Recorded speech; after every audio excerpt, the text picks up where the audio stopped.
to World War Now, everybody. I am your host, Conrad Franz, joined as always by Dmitry Kalyagin, coming at you here with our 53rd episode right after Thanksgiving. Hope everybody had a grateful, thankful, prayer-filled celebration with their family. Check out the Ether Hour episode where we go into a bit of fun, cozy Orthodox Thanksgiving lore. But we're back covering the Third World War, as we always are, every week.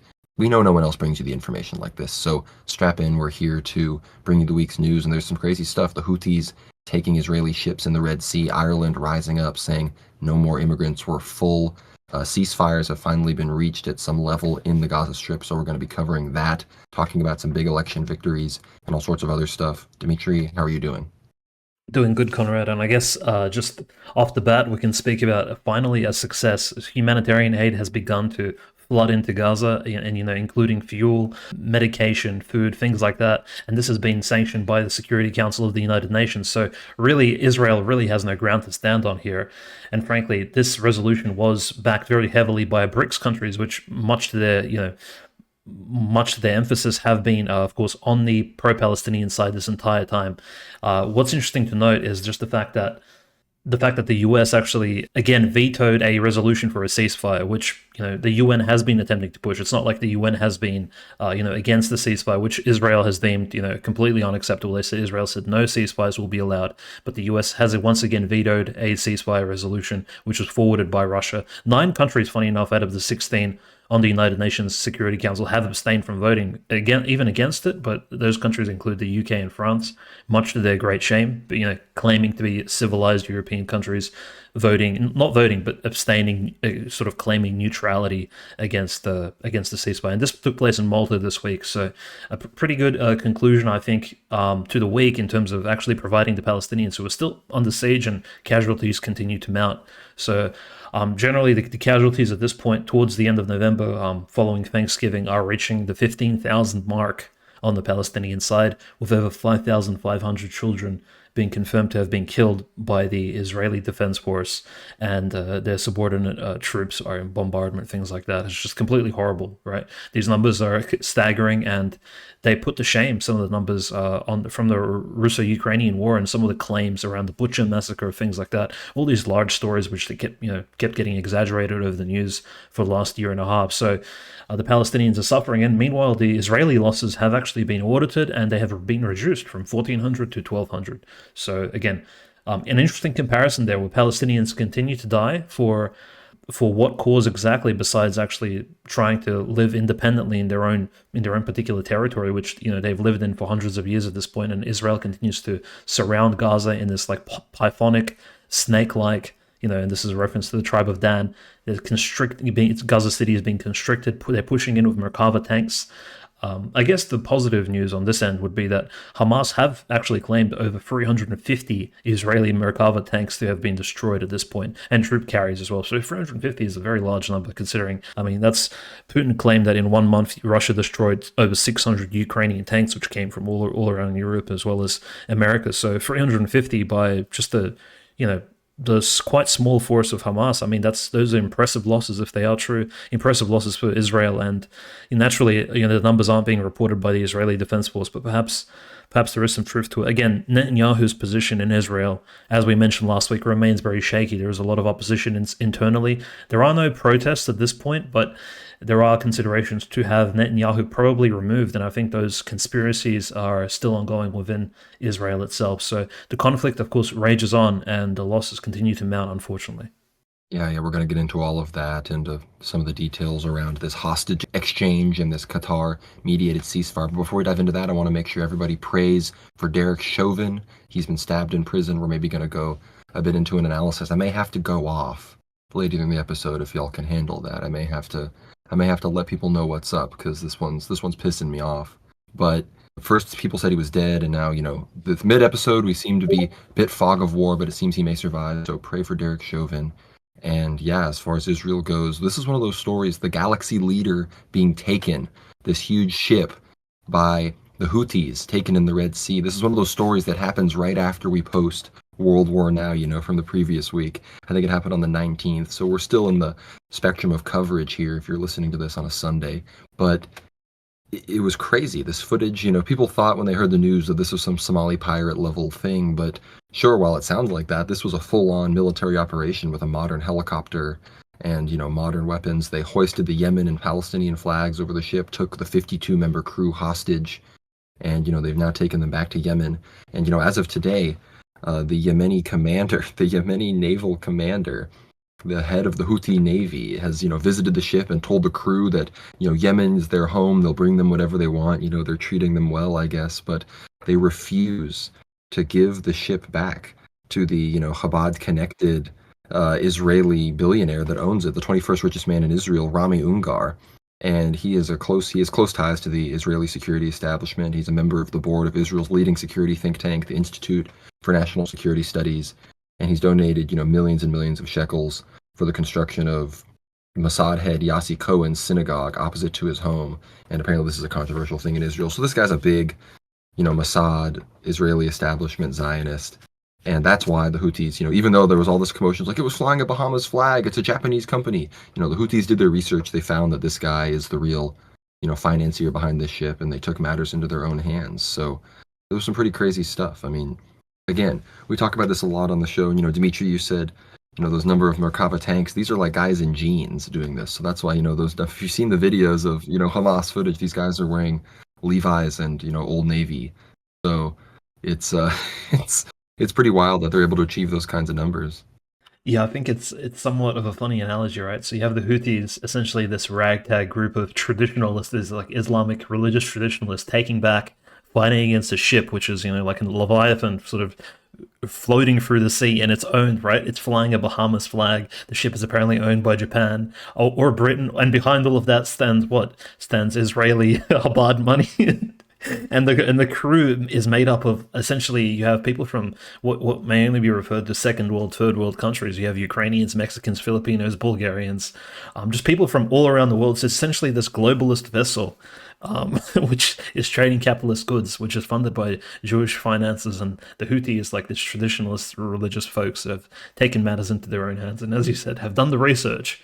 They've Googled at the right places. They visited the 4chan forums, and they've taken matters into their own hands. And in fact, they know how to discern what is a true commercial vehicle belonging to the Japanese people and what is one belonging to the global cabal. So I think it's quite powerful, given that the Houthis, right, a small country. It's not even essentially. It's almost like a Hezbollah, right, running Yemen at this point. It's not even a completely state-controlled resistance force, and in fact, they're still putting up real effort against the Israeli-dominated Middle Eastern politics at this point. And so, naturally, will we see the United States Navy move south into the Red Sea towards Yemenis territory? I mean, that aircraft carrier, for example, floating around the Israeli-Egyptian border. I mean, like potentially there could be a large escalation, or maybe even, as we've said, just expect all kinds of red flag type provocations and false flags, right, from potential, seeking perhaps an escalation in the Middle East. Some of these aircraft carriers,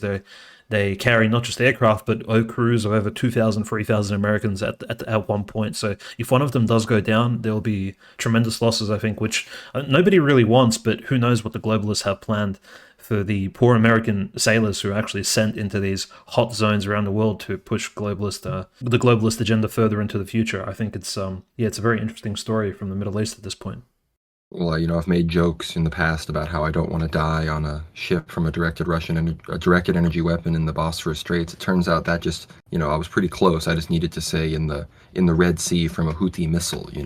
I just got my little euphemisms mixed up. But I mean, as far as the Houthis being ragtag goes, I mean, they're less ragtag than Hamas. Like I said, Hamas is in jeans and they've got AKs and their missiles don't do much, whereas Houthis have missiles that can go thousands of kilometers, deliver major ordnance, and they're in full-on uniform. They've got a head of their navy. They've got a full-on operating state.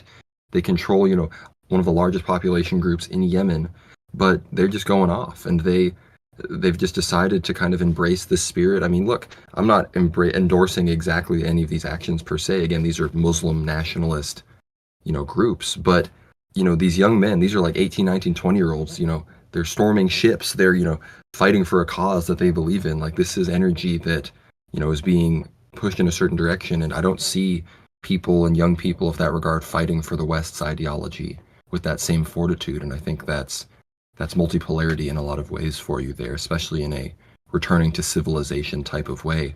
But unless you have anything else to say about the Houthi galaxy leader situation, Dimitri, you said that the U.S. may be going in. That's because the U.S. did just say that they're willing to attack the Houthis if they don't let the galaxy leadership go. I think galaxy leader is just so funny. It's like Jewish space lasers or something. It's just, why is it called galaxy leader? It's just so funny.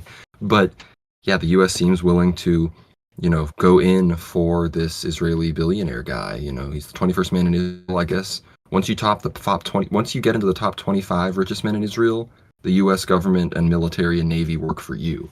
I guess that's the, I guess that's the tier list of subscription-based American politics that we're in today.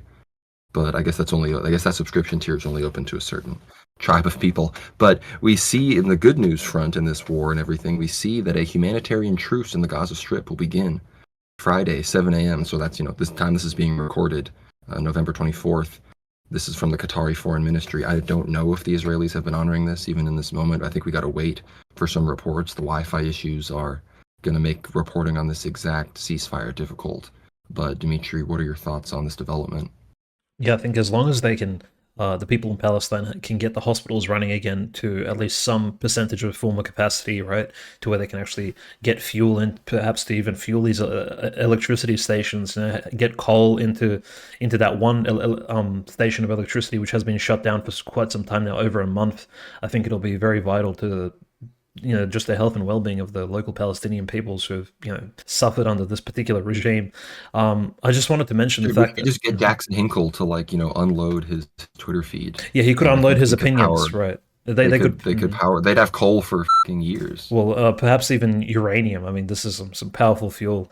Jackson Hinkle has been spitting recently on online, and we're not just against Jackson Hinkle's opinions. I think him pushing communism on mainstream media and hiding behind the Orthodox cross, well, yeah, I think that's almost like part of a globalist agenda in and of itself, which we can probably dedicate an entire episode to breaking that down, which we probably will in the future if he continues these shenanigans, right? Sort of masking himself as an Orthodox Christian while pushing Marxism. I think that's completely degenerate. But nevertheless, moving on, there are some globalist leaders these days that are keeping the door somewhat open, right? We have the new British Foreign Secretary, which if anybody hasn't checked the news, if you recall, the former Prime Minister of the UK, Lord David Cameron, he's been promoted to Lord by the King and has now resumed his place in British politics as the new foreign minister. He has openly stated that killing of Palestinians that we're seeing today is completely unacceptable, and he's really given himself this kind of humanitarian air, considering this is the man responsible for Britain's participation in NATO, which took down the entire country of Libya and Gaddafi and caused essentially one of the largest humanitarian crises we've seen in the last decade, right, in Libya, or even past a decade, I would say, in the last 20 years. So Cameron, again, a very long-time globalist, probably a Freemason, and again, a graduate of Oxford University. So definitely he has all of those connections. And him painting himself as a pro-Palestinian is a little bit interesting, but it does show that the globalists are keeping the door open. And even our old friend Joe Biden, right, the Irish American, has stated that the Gaza and West Bank should be united under one Palestinian Authority after the conflict is over, and the region will be governed fairly by the Palestinian Authority, not by Hamas. So Joe Biden kind of towing the line on both sides, saying, look, Palestine should have its own government, but it shouldn't be Hamas. So he's kind of keeping his foot in the door in terms of what will take place after perhaps Netanyahu will be removed from power, because Netanyahu's position still remains. He wants the complete eradication of Hamas, but he also wants the release of all Israeli prisoners, which is probably why this prisoner exchange is currently taking place. The funniest story I think that I saw was an Israeli press secretary was questioned by for foreign journalists. So the press secretary announced that 150 Palestinian prisoners will be exchanged with 50 Israeli captors, right? So and the press secretary straight away pressured him and said, why are you, this is not a fair trade. You should be releasing more Palestinians for 50 Israelis, even though it's, a 3 times difference. So again, and he was just shocked. He didn't even respond to the journalist. So Israeli politicians are completely out of their depth. They can see the pressure mounting from around the or around the world, the 2 billion Muslims in the world are essentially opposing Israel so strongly that I think most journalist outlets, be they liberal, be they communist, right wing, are all opposing what Israel is doing in Gaza. And I think the Israeli state simply hasn't caught up yet to this particular opinion. And I think the Christians around the world are going to turn more and more against Israel. And I'm not talking about the evangelicals, but the recent news about the church in Lebanon has really caught us off guard and reminded us of just how Christians are very much right on the receiving end of this.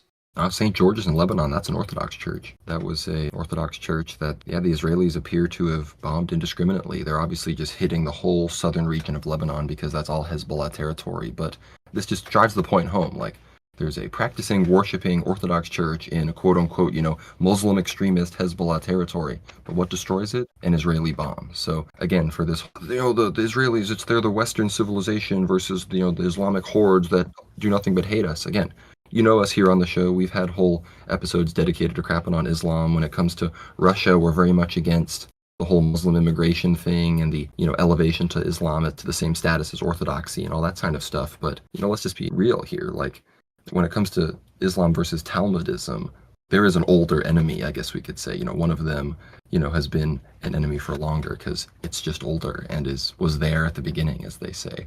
So I think that story really demonstrates that. So pray for the Christians in Lebanon, of course. They are really just caught in between a rock and a hard place. It's really tough for them. That's why there's such a huge Lebanese Christian diaspora in places like Brazil and America and Canada and other places. So be sure to pray for St. George Orthodox Church. Be sure to pray for just the Lebanese people and to pray for peace in the region, of course. We're seeing this ceasefire is good, and we're seeing these hostages be exchanged. And of course, this is the first kind of development in that regard that we're seeing. And I think Qatar, despite being maligned more than almost any other country besides Iran in the midst of this conflict in the Western media, proves that, it's going to come from the more multipolar world, the reasonable takes on this. The Western media, the Western take is, Israel's wagging that tail on that dog. So you can't expect a reasonable, unbiased perspective there. Yeah, that's right. And I like that you mentioned just the fact that, we don't necessarily speak about pro-Islamic policies around the world in terms of that being a good thing. I think the recent story in Ireland, of a Muslim immigrant from Africa actually speaks volumes about just the fact that, look, Islamic immigration, right, and whether it be in Europe, Russia, or anywhere else around the world, is continuing to be an issue, and not just immigration, but also, refugees coming into these countries, or alleged refugees, people under a refugee status, which continue to cause havoc in some of these local non-Muslim majority countries. I think what we saw in Ireland, the riots this week at the end of November, have kind of again shown us that the European people are beginning to wake up. They're beginning to wake up to the mass immigration. If you'd like, you can call it a replacement of the local population by the politicians in power. And whether or not the Muslims themselves are, and by Muslims, I'm collectively assuming North Africans, people from the Middle East and Central Asia as well, whether or not they're aware of what they're doing, or whether or not they're aware of who exactly is pushing these strategies of economic refugee type migration into these, I guess, developed first world former Christian majority countries, such as Ireland, Germany, Russia, things like that. Whether or not the actual Muslims are aware of this, it really does not matter, because they are the golems in this particular experiment. But they are summoned by another force, which is most likely, those belonging to some of these religious cults we speak about that you mentioned earlier, perhaps Talmudic in nature, and perhaps even liberal local politicians who have ruled over Ireland for quite some time now, over 2 decades, and have forced some incredibly liberal policies. Like I'll mention some later on in a bit. But Ireland itself, again, it's suffering under this combination of foreign immigration as well as local liberal politicians keeping the country in this cabal. So it's quite an interesting development seeing the Irish people finally rise up, and after so many years of essentially remaining dormant and kind of ignoring things that are taking place in their local communities. The Irish have really risen up, and this, of course, comes in the midst of that terrible tragedy you mentioned, where an Algerian immigrant on November 23rd stabbed 5 people in Dublin, 3 of them being children. And, of course, he was apprehended by a local hero, Warren Donahoe. He ran over and broke it up, dragged him away, and then some Brazilian guy came over and started hitting him with a bike. So it could have been worse. And this guy hopefully gets, what he deserves and worse in prison. Unlike Derek Chauvin, I hope this guy faces, much worse. But I think, the story really hits home. The Irish are already some of the most national, even from the left. They're nationalistic, they're proud of their language, they're proud of their resistance to the United Kingdom. and all of those sorts of things. Obviously, Irish republicanism is very strong across the political spectrum in Ireland, but at this point, the public opinion is very strongly against the increase of immigration and the acceptance of these asylum seekers. It's like 75% of Irish people are done with taking in more immigrants and think they should take less. But of course, the left wing, quote unquote, nationalist government in Ireland just continues to ship in more people while trying to pass basically the most draconian hate speech legislation we've ever seen. And I mean, to express the level of this, I mean, this is the kind of thing where they'll be reading like what's already on. You can't even have like things they consider racists like saved on your computer because they'll think that you're potentially going to broadcast it. I mean, this is like Minority Report level stuff. And of course, Elon Musk was weighing in on this, talking about how he thinks the Irish Prime Minister hates the Irish people, and this is in response to both mass migration and this. So Elon Musk, I mean, again, you know it's true when someone who doesn't believe in space says that Elon Musk is your guy, because I mean that's me right now, you know. So it's he's really coming out of the bulwark for the Volk, you know, for the people. So it's really heartening to see the richest man in the world, you know, be a strong white man who's not afraid to say it. It's really boosting my morale, you know, as a seed of Albion myself. But I think we've seen in the midst of this, though, people like Conor McGregor. You know, I mean, this guy is one of the most famous people in the world, and he's just come out hard. And not only has he come out hard against these immigrants and in favor of mass deportations and in favor of getting Ireland and its borders under control, he's like totally inoculated against all the woke nonsense. He's like, other MMA players are trying to come out and disavow him, and he's like totally destroying them, like just completely ratioing them. Like, don't tell me about, you know, this, that, or the other. Like, do you have kids? Like, what's happened to your family? Like, he's done with the justifications. You know, he's done with the hand wringing. You know, it's all about how evil white people are the moment someone does something bad, the moment Derek Chauvin witnesses an overdose, but suddenly an immigrant randomly stabs children and we just can't talk about the immigrants. Like it's obscene. And you know, I think enough people with some sense have finally had enough. And of course, Conor McGregor gave Warren Donahoe, the Irish hero that stopped the stabbing, he's given him lifelong free drinks in his pub in Dublin. So at least something good came out of all of this. But Keith Woods has been really blowing up, you know, in the midst of all of this, because the Irish thing is going big. I mean, this is, you know, the white people finally showed that we can go BLM mode. And look, sure, it was the Irish that did it first. And of course, I'm sure the Irish being white jokes are going to come in the comments. But, you know, I'm saying it on the show. The Irish are my white brothers, however different they may be. And, you know, they're finally starting to say enough is enough. And I think the energy that we saw that burned down multiple double-decker buses and attempted to burn down an entire hotel that was housing immigrants shows that, you know, this energy is here to stay. And, you know, Ireland isn't the biggest country in Europe, and they do have a huge diaspora. But I think, you know, the more and more of these countries like Hungary, like Russia, like Ireland, like, you know, maybe Spain, as more and more of these countries eventually, you know, start to resist, one of the movements of resistance is really going to be the model. And, you know, we haven't necessarily seen it yet, but it seems very clear that the white people are just kind of had enough, and at a certain level, they're going to get pushed too far. And we saw a little bit of that last night. And obviously, don't go to any of these riots. Don't, you know, cause violence. Don't fight the police or anything like that. It's not productive. But considering how much media suppression exists of any kind of talking about immigration, honestly, it's pretty clear that this was a long time coming, and this was a real rage expressed that couldn't be contained anymore by media or government censorship.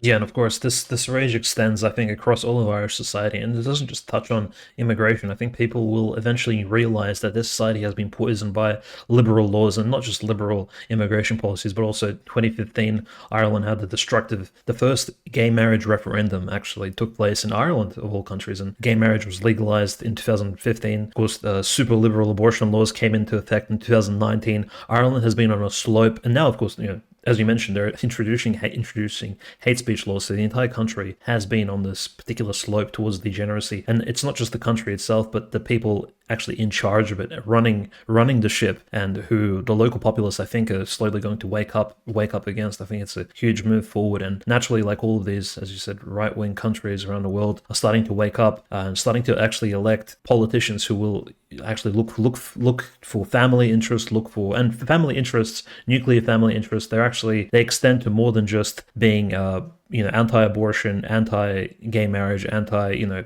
LGBT propaganda in schools, but also to anti-immigration, because you don't want these people endangering your children, such as this Algerian fellow who stabbed some children outside of a school.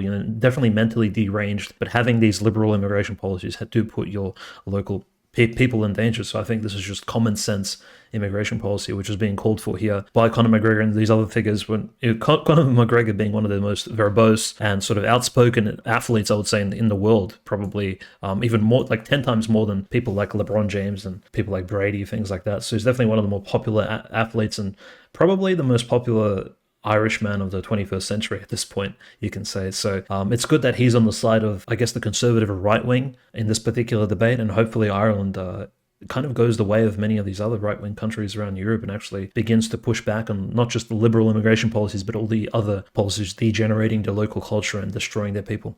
Yeah, I think obviously this is a good sign. Of course, we don't want to see any of these children getting stabbed. Like this is, it's sad that these are the sort of things that need to happen for people to just make sensible policy changes.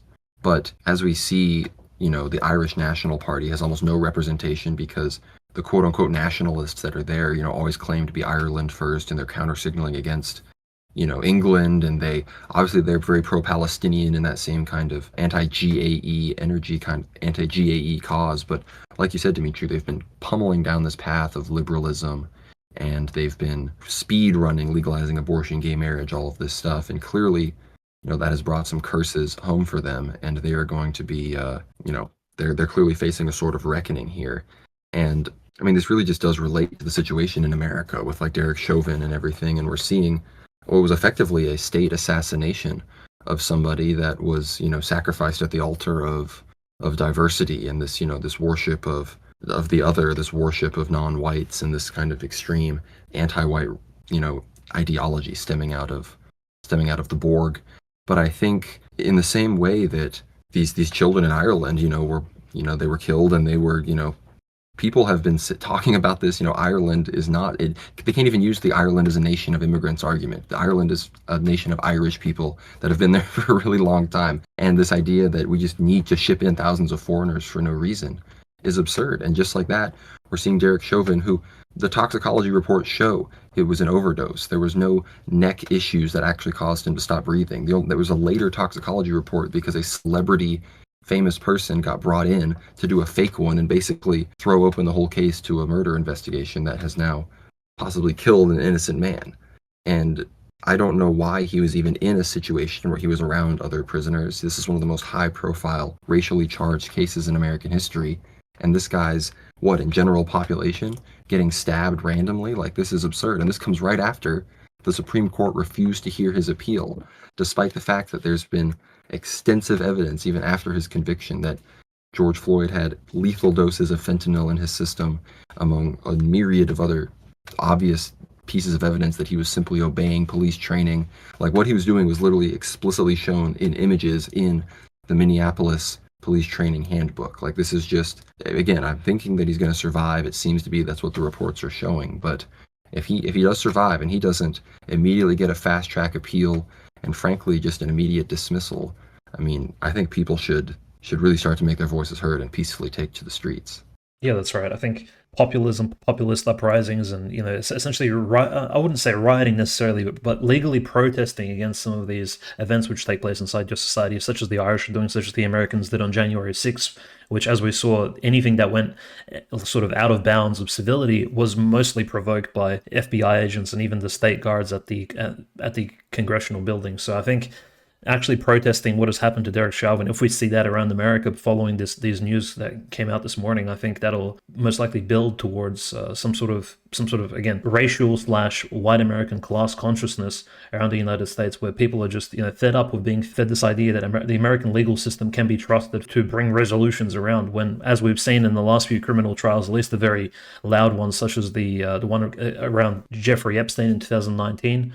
Or even the trial around Ghislaine Maxwell, which was completely shut down and where a lot of the evidence wasn't publicized. It was confidentiality and redactions, and we never even came to the end of the largest pedophile trial in the United States. The public received nothing from it. We have no news about what has taken place. And now Derek Chauvin in the George Floyd trial, again, just showing us that despite all these appeals to international law, even domestically, the US has a long way to go in terms of actually running a legal system. And I guess this is kind of a shout out to some of the recent articles, some of the future articles we'll be releasing about the loudest late Imperial Russian trial that will be released, where me, myself, and Conrad, we are currently translating a book that was published in 1914, actually translating it into the English language for the first time, I think in history, and it covers the case of Bayless took place in Kiev. It's a very interesting trial. I don't think we're going to spoil anything, but we'll be releasing the next few chapters, I think, before the end of the year.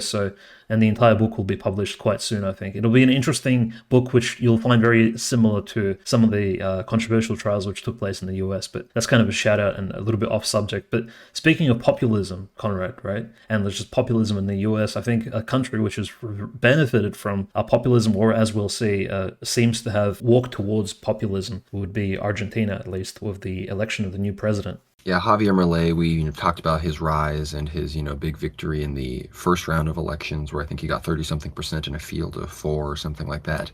And, many people said it was going to be close. He ended up winning like 56, 57% of the vote or something. Again, the opposition literally ran the economic minister in the midst of record inflation and just like an insane economic crisis. So I really don't know what they thought was going to happen there. I think almost anybody could have won, but he's pledged some pretty radical things. Of course, he is this anarcho-capitalist, super anti-BRICS, almost anti-multipolarity guy, obviously a big fan of Ukraine, a big fan of Israel, loves Israel, is himself converting to Judaism, so that's interesting. He loves cryptocurrency, so he has that in common with Nayib Bukele, and perhaps will be, joining him in some sort of, Latin American, crypto union of some kind. But he also wants to abolish the Central Bank of Argentina, which I say thumbs up.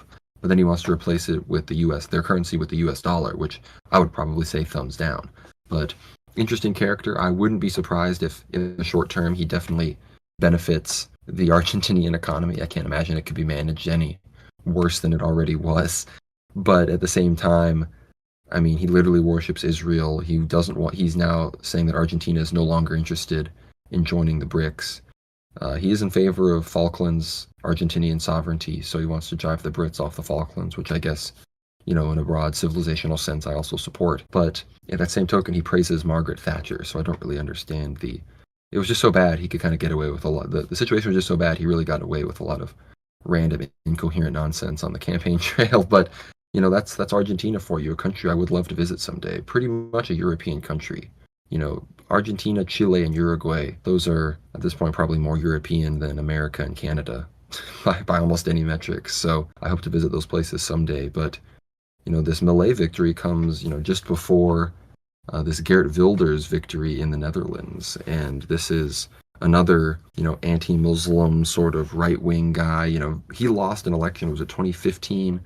2017? No, it was 2017, I think he lost an election pretty badly in the Netherlands for the prime ministership, and now with this Farmers Party, the PVV, which they're pretty populist, right? They've now stormed into parliament, and it seems that Wilders is going to be the prime minister. And much like Milei, Giga Zionist, has the Israeli flag in his office when he's celebrating his victory. So these victories, if you can start reversing the issue of demographic decline and replacement in the Netherlands, that's great. And maybe we'll see, maybe the Netherlands will become Eurosceptic, which would be crazy because the Netherlands is literally where, right next to Brussels. It's one of those main countries where like The Hague and all of these kind of very globalist multinational institutions meet. So if there's any kind of skepticism there, that would really be a crumble in the institutions. But overall, these two victories represent kind of the same thing. I wouldn't even be surprised if in many ways they were able to march to victory much more easily because Israel is now rallying this right-wing support. So any Jewish networks that would have been going towards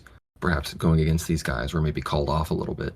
Yeah, and I think just it's quite a shame that European and even South American, we can say, like related to European politicians in the right wing do have to support Israel, even at this time in the world when it's very easy as we said multiple times, to actually be anti-Israeli to the fullest extent and not be painted an anti-Semite simply because what Israel has done to the Palestinian people. So there is frankly a free ticket to, I would say, not anti-Semitism but anti-Israeli, anti-Zionist positions in politics at the moment. So not taking that opportunity by President Milei not taking this opportunity is quite a big loss for Argentina and does paint him as a very questionable character, I think, in my eyes, especially in 2023 at this point, post October 7. Now, for Mr. Wilders, I think he reminds me a bit more of Andrzej Duda, maybe the president of Poland, or Viktor Orban, the Hungarian prime minister. A more right-wing leader, a Ukraine skeptic, so to speak. So that's quite a good thing. But also there are, I guess, similarities to Netanyahu, who was also, like you can say, I'm not comparing him to Netanyahu, the criminal, but the pre-October Netanyahu, who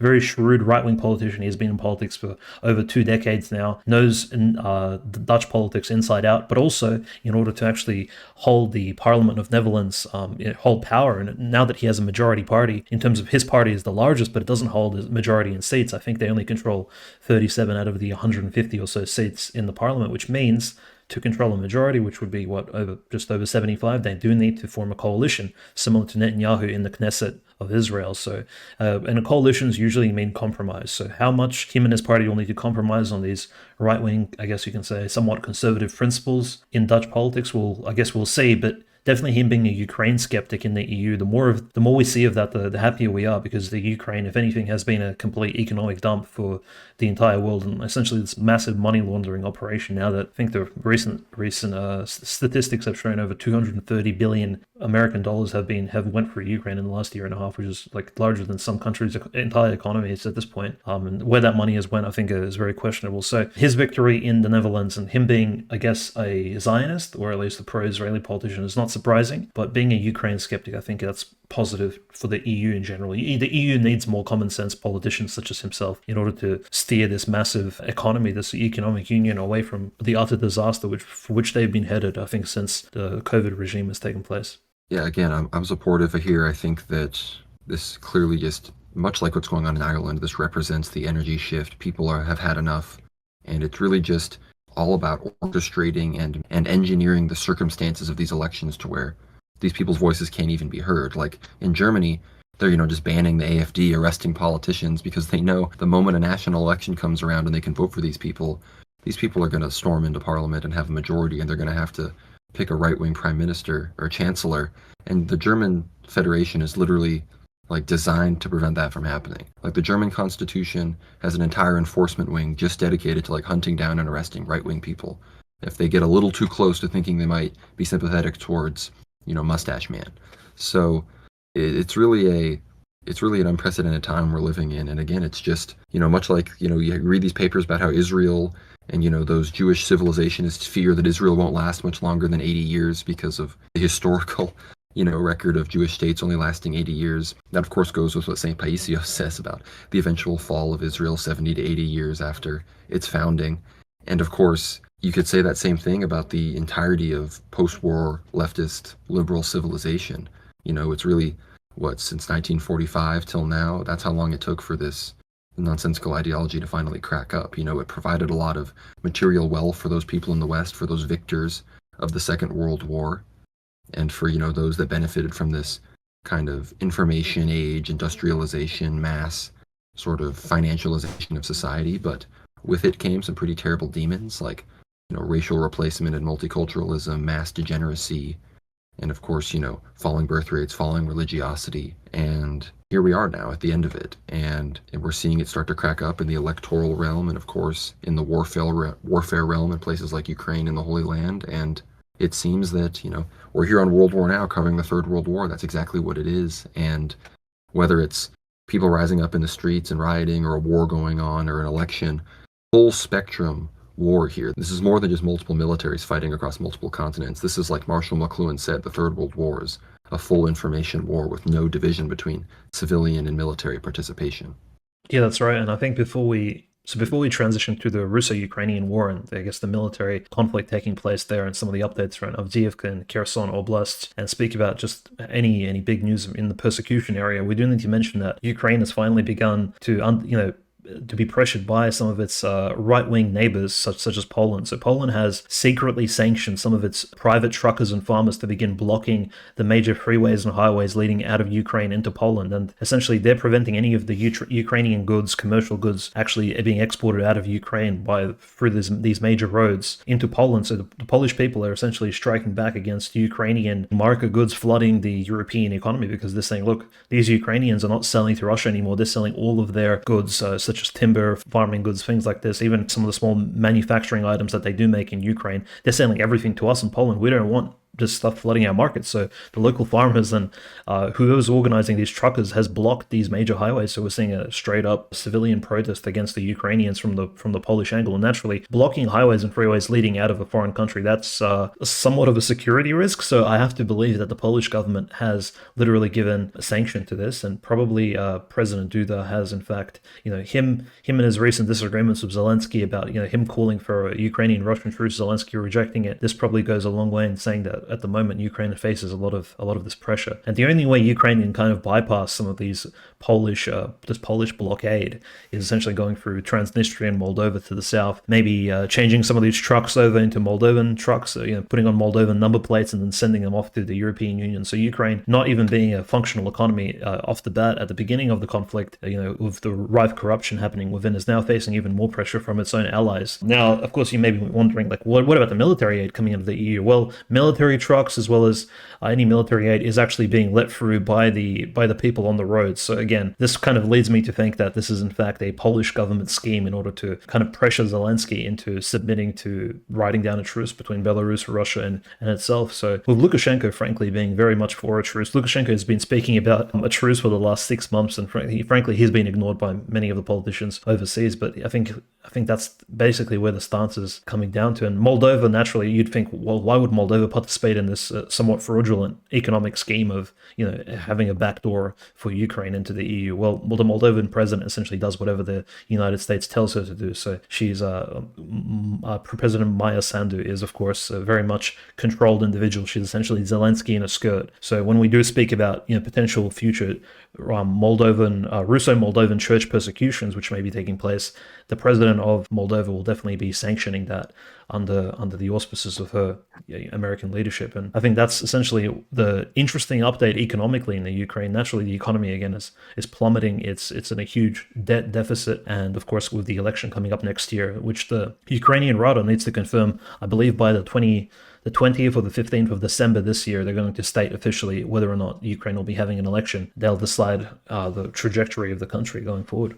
Yeah, Zelensky, of course, is now calling for increased mobilizations, despite the fact that almost everybody around him is calling for ceasefires, and the U.S. at this point even wants to perhaps consider negotiations, and Lloyd Austin, I believe, is even pressuring Zelensky to hold elections. So it seems that there may be some maneuvering to get Zelensky in, or to threaten Zelensky perhaps with the threat of losing power if he doesn't come to the table in a way the United States wants. But very recently, I mean, Putin and the Russians have been touting the initials from the Ukrainian negotiators in Turkey, that they said that they had all these plans for peace and a ceasefire that, it depends on Russia withdrawing their troops from around Kiev. And then, of course, we know Boris Johnson flew in and stopped all of that from happening. But the Russians are really waving this around, so I don't know if that means there are going to be negotiations, or I don't know if that means that they're going to make a big move and say we already tried negotiations, and they're making it very clear that they really did everything they could in Turkey, but it's too late if you want to stop us now. And again, we've made it very clear that we don't think that the current map is how it's going to be. So as we see, Avdiivka is being pushed towards, that obviously is still changing the map. So there's heavy casualties being taken there, and of course it's still wet. The ground hasn't frozen yet, although we're getting close to December, so it's going to start getting cold pretty soon.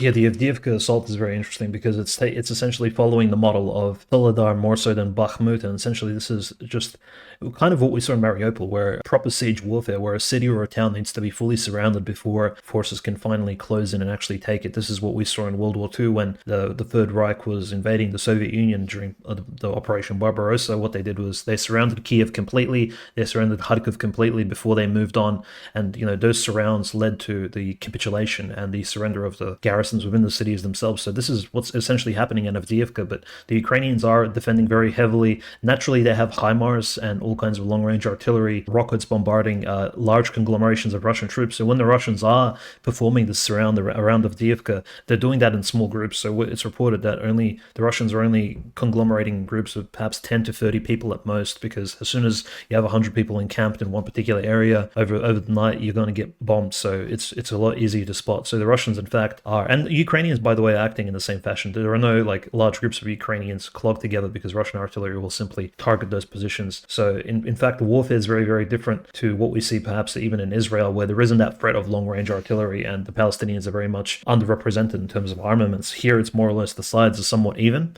and the Ukrainians are definitely getting surrounded. So Avdiivka, again, it's looking very good for Russia.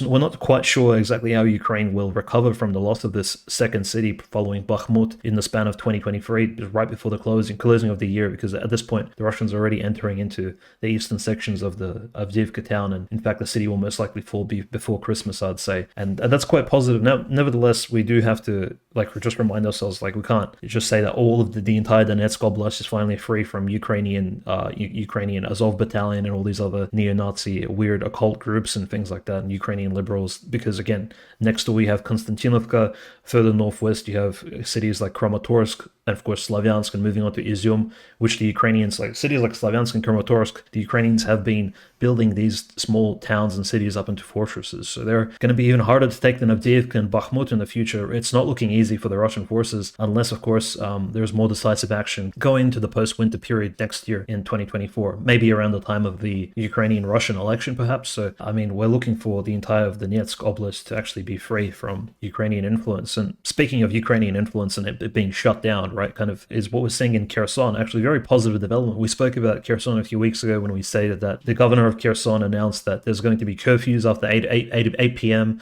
that the Ukrainians have crossed the Dnieper River in large numbers, and they've taken one or two villages on the Russian side of the Kherson Oblast, on the sort of eastern side of the Dnieper. Finally, those Ukrainian encroachments have been somewhat stifled. They've been frozen in place. Russians are bombarding Ukrainian positions. The Ukrainians not moving forward. So, in fact, this has been one of the positive developments for Russia besides Avdiivka, is that Ukraine has not taken any further steps forward in this Kherson offensive. So again, complete failure across the board, and perhaps people like Zaluzhny or maybe Alexander Syrsky, some of these big military generals in Ukraine, who Syrsky and Zaluzhny are not friends, but they maybe do see what's happening in Ukraine under Zelensky's leadership. Maybe they'll stand up and actually form some sort of coalition of opposition perhaps to his absolutely reckless behavior here. And it's most likely looking to go there. I think what we'll see next year, I think around the election, will essentially cement this further Ukrainian-Russian conflict going forward a few years. And unfortunately, we're finally seeing Russia deploying cluster munitions en masse. Of course, the Ukrainians did this first, and now the Russians are, responding in kind. And it's just the brutality is just awful. We really just need this to wrap up as soon as possible. And of course, as much as we need that to wrap up as soon as possible, we need it to wrap up as soon as possible with maximal Russian gains, because the persecution in the church also continues. And again, you talked about the Transnistria issue. Last week we talked about the Moldova schism issue as well. And it just seems that just as Zelensky, despite calls to negotiate, is going to sacrifice every single Ukrainian man and even some women that are now being sent to the front lines to save his situation, so too are the authorities going to continue to persecute the canonical church and continue to persecute metropolitans like Metropolitan Longin, Metropolitan Jonathan, these other bishops and these monastics that they've been terrorizing, and these people that they've been preventing from receiving communion. Like, imagine if you're in one of these places and all the churches are getting shut down and the monasteries getting stormed and you have to pay to get in. Some of these people are literally being deprived of communion, and I can only imagine the amount of saintly stories that are being written and made that in the future we'll be able to tell our children about how faithful believers, maintained and persevered in the midst of all of this. But unfortunately, it doesn't bode well for Ukraine and the Ukrainians fighting on the front lines. Yeah, perhaps the most explicit assault on the Orthodox Church this week was seen in the long-suffering city of Cherkasy in central Ukraine, which we keep talking about. It's quite close to Kiev on the Dnieper River, and an Orthodox monastery there belonging, named after the nativity of the Theotokos, was actually raided, and this raid was almost caught on camera. It was raided in the late afternoon, so it was still in the daytime. A lot of it was visible. Over 150 armed Ukrainian men sieged the monastery. The abbot of the monastery, Father Sergius Pashenko, his lower jaw was completely broken. He was taken to hospital, most likely just hit by the butt of a gun or something like that. Perhaps just beaten by these people who a lot of them seem to have belonged to the Azov battalion, actually, the infamous neo-Nazi pagan battalion, which has formed in Ukraine under the auspices of the Talmudic Kolomoisky all those years ago. It's still active, so they're still persecuting Orthodox Christians. And this monastery, again, a large monastery, different in a completely different diocese, almost hundreds of kilometers away from the Banchen monastery we discussed a week ago. So it's almost like you don't even know if your parish, as you're standing in during the service, will be completely raided by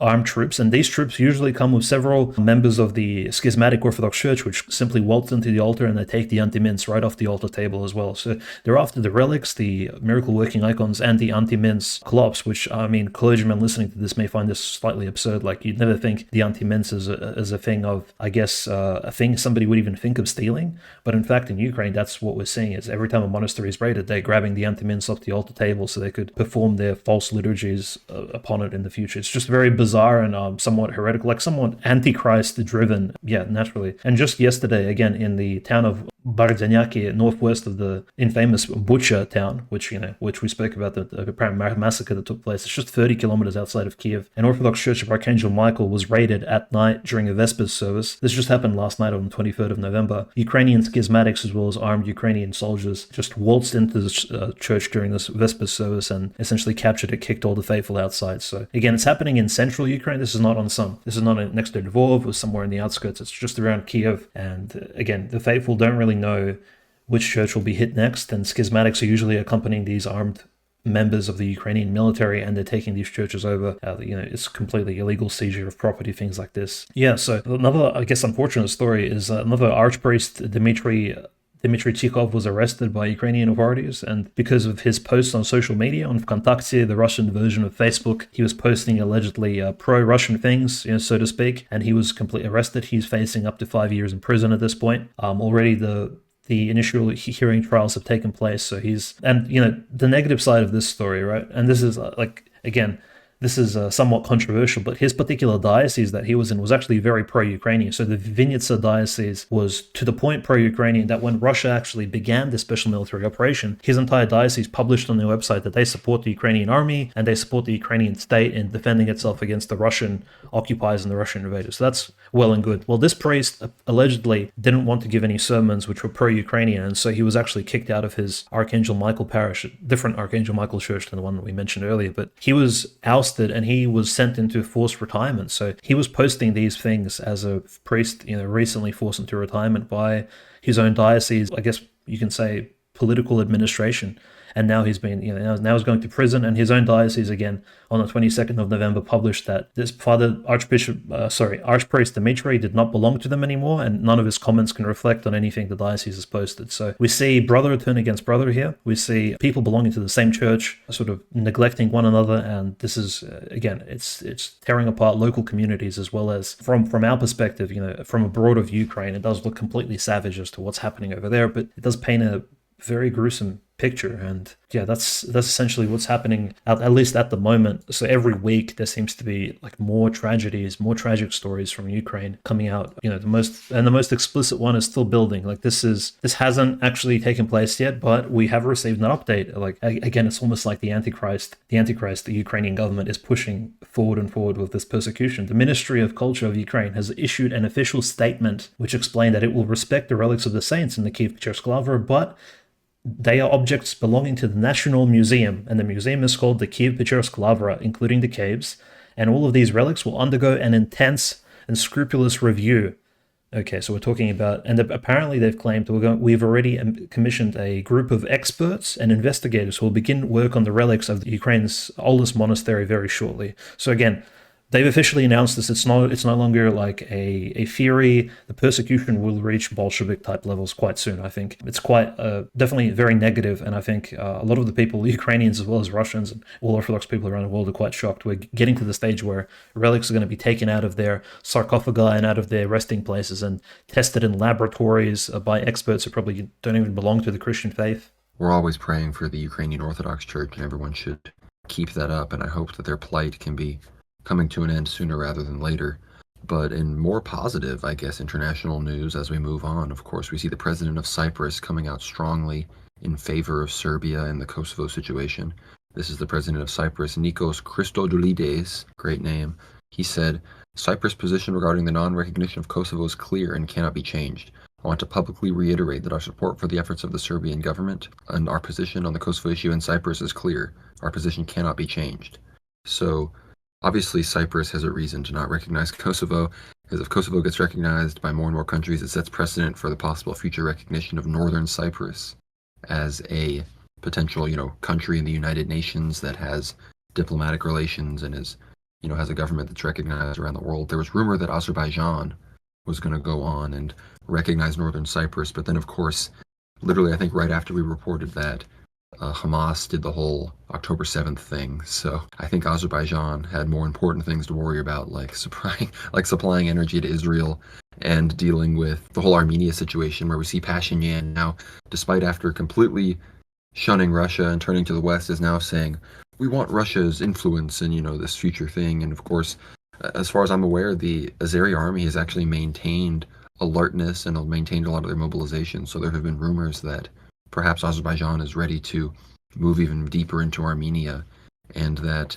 they've been given, some guarantees, or perhaps Turkey has talked to them, and maybe they even want to secure a lot of the Armenian panhandle and completely connect to their Nakhchivan exclave, and thus fully connect to Turkey in a super easy way. So we see how these are all connected there. But Cyprus, not a lot of base things coming out of the government of Cyprus, but this is one of them.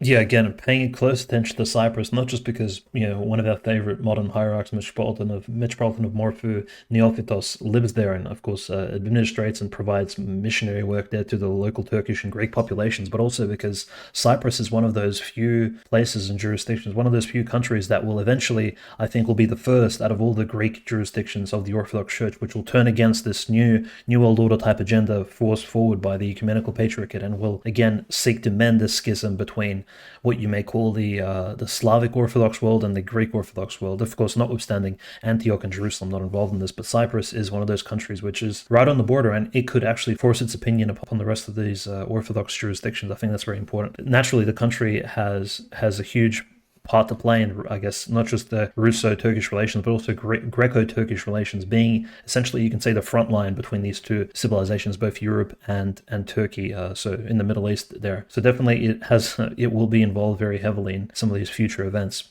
Well, it's true, and of course we've talked about the unfortunate current situation in Cyprus, where most of the hierarchs have tacitly or explicitly recognized the schismatics, but the current bishop and metropolitan of Paphos, who in many traditions usually becomes the archbishop, the patriarch of Cyprus, he has now, despite his spiritual father being Archbishop Georgios of Cyprus, he has refused to concelebrate with him since his election and has completely rejected the Ukrainian schismatics. So there's a lot of holiness on Cyprus. And even in further interesting good news, on the Greek bishop front, the Greek government appears to have written the Fanar saying that they're done with Elpidophoros, basically saying he should be removed. And I found this was very interesting. And there was basically a letter that said that the Greek government expresses discontent with Archbishop Elpidophoros' direction, urging the patriarch to take corrective measures. And I don't know if, of course, people are excited. People think this has something to do with being based, although, as far as I'm aware, this probably has more to do with, for example, Senator Bob Menendez was recently put under investigation and possibly going to go to jail for being a Turkish asset, basically, being a Turkish foreign agent in some regard. And we all know that all of the members of the Fanar that want to become Patriarch of Constantinople, they have to be Turkish citizens if they want to be considered. And in the midst of all this Israel-Palestine stuff, Turkey has come out staunchly against Israel. The embassies have been removed from both sides. Erdogan has come out fully in support of Hamas. And I think, again, not that I'm bemoaning Elpidophoros getting in hot water here, but unfortunately, I don't know if this is the Greek government being based and the American powers and GoArch, coming around as opposed to them just no longer protecting what I guess Israelis behind the scenes might view as a potential Turkish asset. Because I'm sure Elpida Photos probably talks to Erdogan more than he talks to Netanyahu, even though he may do some things that certain Talmudic people may like. He is quite literally a Turkish citizen, probably with his phones tapped by certain elements, whether it's in the United States or not. So obviously, unfortunately, it seems that this is more anti-Turkish Israeli actions perhaps happening. Although I'm sure the Greeks are also tired of the nonsense like the gay baptism and Elpidophoros' constant, weird liberalism. Yeah, I want to mention just that one agency which ties this entire knot all together: Zelensky, Elpidophorus, Perpetuo Bartholomew, and even possibly visiting the Turkish government again. We see the director of the CIA, William Burns, on the 16th of November. The reason why the news is only coming out so late is because there was no press conference, there was no explanation why the director of the CIA suddenly, since this first visit since January, has surprisingly visited Kiev on the what only seems to be the 10-year anniversary of the Maidan revolution. But he probably privately met with Zelensky. They could have discussed church politics as well. We have to keep this in mind. The CIA essentially runs the entire schism agenda here. So Mr. William Burns visits Kiev, and then suddenly, without any media coverage, one day later travels all the way back to Turkey. And we've seen former directors of the CIA meet with some of these clergymen in very suspicious circumstances, both in the Fanar and in Greece. Unfortunately, it's quite an interesting knot. But yeah, that's probably the one coincidence which, again, what the CIA director was discussing with Zelensky could have been related to the church, maybe somewhat. I do think, in terms of like some of the briefings that they're given, I think they do see the Orthodox Church in general as this enemy of the particular culture war and this global plan that they're pushing forward. So I do think we're definitely in the crosshairs of some of these three-letter agencies as well as world globalist structures. Yeah, I mean, the world is really getting shaken up, and every aspect of society is getting dragged into it. Religious figures, political figures, cultural commentators. We got MMA fighters, Conor McGregor, leading the charge against mass migration into Ireland. We had, I mean, remember Nicki Minaj was talking about her cousin's like scrotum or something in the vaccine and how no one should get it. Like, it's full, again, like I said, total information war, full spectrum dominance. Yeah, Kanye West, literally starting the great noticing and now it extending to Elon Musk, the richest man in the world. Like, none of these people have anything in common except I guess we're all made in the image of God. So it's we're all, we're all fellow travelers on this journey. And I know communists call each other fellow travelers, but I think it makes more sense now for noticers, as they say, to use that phrase. But, I guess to end some things out, just to finish out the World War now loop, Essequibo, the Guyana-Venezuela situation continues to heat up. Of course, the president of Guyana went to Essequibo, raised the Guyanese flag in the visible border of Venezuela. So they're making a stand, while at the same time, Nicolas Maduro is saying we're in a national union for the recovery of Guyana. He didn't even say Essequibo. I think he just said Guyana.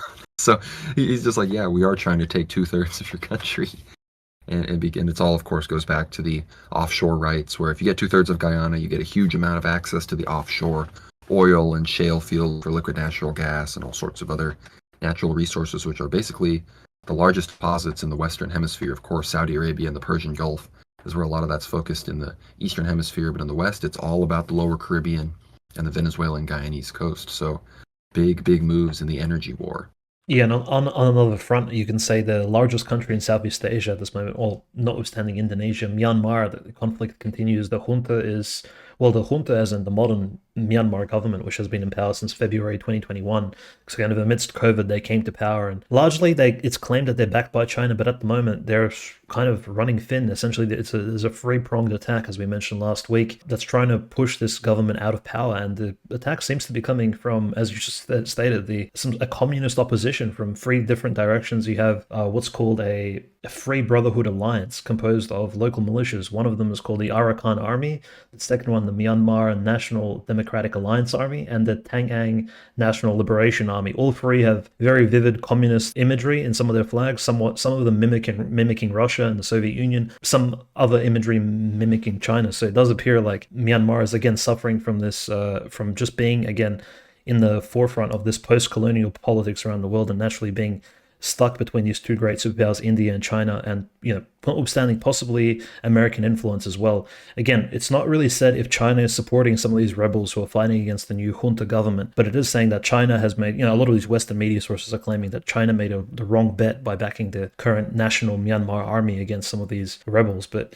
it does seem like the overall army of the rebels against the Myanmar government is amassed to somewhere close to 80,000 troops, so probably the size of Hezbollah at this point. So it's quite a substantial number, and over the last week, they've captured over 150 military outposts and small sort of bases around Myanmar, around the jungles and mountains. So the entire country is ablaze in war, and we're just not hearing about it because, frankly, the people of Myanmar, there's over 50 million of them, they're living in extreme poverty, and probably not many of them have internet access. So unlike the Gaza-Palestinian conflict, this is not getting much coverage. But again, second largest or the first largest country in Southeast Asia, and it's currently in complete, like, essentially this almost like a Russian style civil war with whites and reds on two sides just fighting it, and as we've seen in these Southeast Asian wars, right, like the Vietnam War, what took place during the Khmer Rouge regime, these conflicts become very, very bloody quite quickly. And again, there's no facilities to house POWs of war, prisoners of war, any prisoners of any kind. So what we're going to see is probably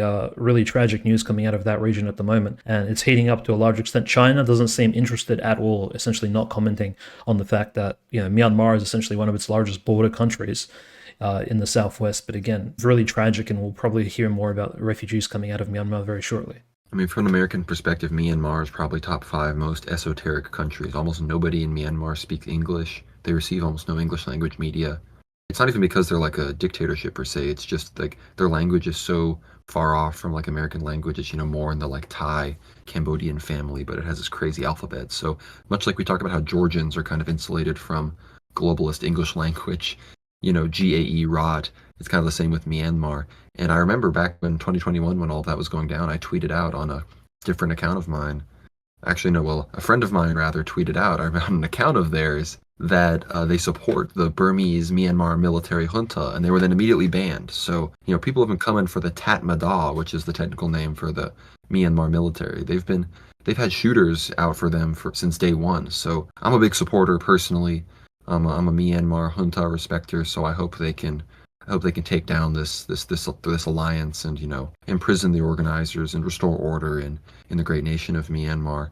But as we kind of end up the show here, I think again the world is, whether it's these Irish riots, whether it's Derek Chauvin, whether it's what's going on in Myanmar, whether it's of course obviously the stuff going on in Gaza. The Third World War is here. I just don't think that our thesis is disputable at this point. I don't know anybody who could seriously come on and be like, "Oh, you have no idea what you're talking about. None of these things came true. None of this has anything to do with reality. Like your spiritual analysis is disconnected." So I think that in the midst of all of these horrible things, be sure to remain prayerful and remain steadfast, because in many ways, those saints that came before us have given us their warnings and their words to encourage us through these times. And I know that a lot of people, whether they see people getting stabbed in Ireland or whether they see, someone like Derek Chauvin getting stabbed in prison and realizing, the situation in America, and seeing, of course, the support for the genocide in Israel, don't grow too disdainful, don't grow to hate your country or anything. We just had the Thanksgiving episode, so be sure to remain grateful for the blessings and things that God has given us. And we're going to continue to report the news and report everything. But yeah, unless you have anything else to wrap this up with, Dimitri, I have one or two maybe news items. We're seeing Chabad tanks now deployed in the Gaza Strip. That was interesting. Interesting, yeah. The flag of Rabbi Schneerson is being flown over, just like the flag of Christ is flown over in the Ukraine by the Russian forces. The flag of the Son of God, they're flying the flag of a rabbi in Israel. Very interesting. It's like we're building up towards Armageddon here, aren't we? Like really end time type conflict where one side supports literal demons and sort of their harbingers, and the other side supports the Son of God and Christ's army of angels, as we saw. The other news story which I wanted to mention was one of the first footages of Russian troops actually praying on the front lines near Avdiivka. A Russian squad named the Myrmidons Actually, their commander walks out in this particular clip. We published it on our Telegram and X Twitter page. You can see the commander walks out and he asks all his troops to get down on one knee. And these Russian soldiers, they're standing in this small bush, this small sort of forest. You can hear explosions around them, and they get down on one knee and they say the prayer to the Optina elders, which, the morning prayer of the Optina elders. You can search it up. It's a prayer I personally know off by heart because I've just been repeating it for years now. But funny enough, they do say that prayer, and coincidentally, and then they pray for Archangel. They pray to Archangel Michael, and they pray for that the Lord protects them from the coming battle. And they pick up their gear, reload their weapons, and they go into combat. So we do see almost like a medieval type scenario you hear about with Dmitry Donskoy, Alexander Nevsky, some of these Serbian saints, Prince Lazarus before the Battle of Kosovo. These legends are coming back to life with the flag of Christ flying above them. And just like the forces of the Antichrist are gathering maybe in the Middle East or overseas somewhere, so are the forces of Christianity, again, rising up to the forefront, catechizing themselves, learning these prayers, collectively saying them on the front lines before going into battle. I think it's just a very positive sight. And just to kind of wrap it up again, mentioning the saints, right, that we speak about all the time, and me and Conrad, we cite them with belief that their words actually meant something. Our statements on World War Now were completely backed up, and we by none other than the Metropolitan of Crimea himself, Tikhon, President Putin's former confessor and probably the second most popular bishop in all of Russia after the Patriarch. In his recent press conference on RIA News on the 22nd of November, he stated that the conflict in Russia and Ukraine and the conflict around the world, this coming World War III, was prophesied by Ukrainian elders and saints who me and Conrad mention all the time: Elder Jonah of Odessa, Elder Zosima of Donetsk, and Saint Lawrence of Chernigov, who has already been canonized in the church. So those three names, who we've talked about for many weeks on end, suddenly Metropolitan Tikhon, again, just reiterates, states all three of them, talks about their prophecies. So again, what we're covering here is may not seem like mainstream news, may seem like somewhat fringe opinions of religious zealots, but no, in Russia, this is what's happening. In Europe, even the globalists are aware of these things taking place. They're aware of these prophecies as much as we are.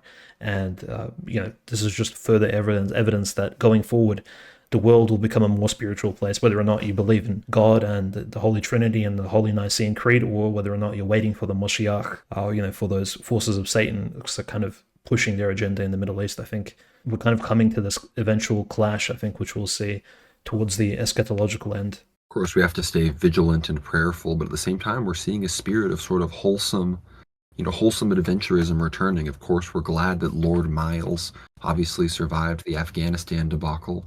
And we see the Houthis, of course, in their adventurous nature taking this ship. And we, of course, have Gabriel Doroshin, who, despite being a descendant of an emperor and, at this point possibly being a high-profile figure, possibly in the Russian, monarchist movement, he shuffles somewhere between being interviewed on Aria Novosti about operational situations and then driving a recovered truck with a wrench handle because the steering wheel isn't working anymore. So this sort of, we're returning to the age of adventure kings and, emperors traveling the land and whatnot. So this is but a good sign, despite the fact that we're having to wade through some terrible times and some mass death to emerge into this multipolar, I guess, re-enchanted world.